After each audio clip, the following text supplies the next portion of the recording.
Ако на почетокот на учебната година во средното стручно училиште Димитар Влахов во Скопје се запишаа над 100 роми, во моментов има само 10. Причина за тоа се честите тепачки што се случуваат помеѓу учениците од ромската и другите етнички заедници.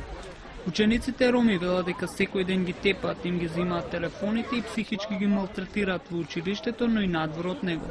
Тие обвинуваат дека обезбедувањето не превзема никакви мерки да ги заштити, но ако ги заштити, тоа го прават само во рамките на училиштето. Директорот на училиштето вели дека тепачките се случуваат надвор од училишниот двор и тоа помеѓу деца кои не учат во Димитар Влахов.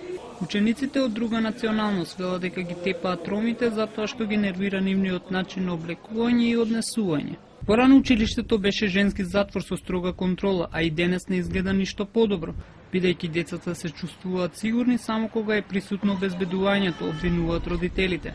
Друга причина поради која се отпишаа голем број роми е и заминувањето во странство поради безвизниот режим.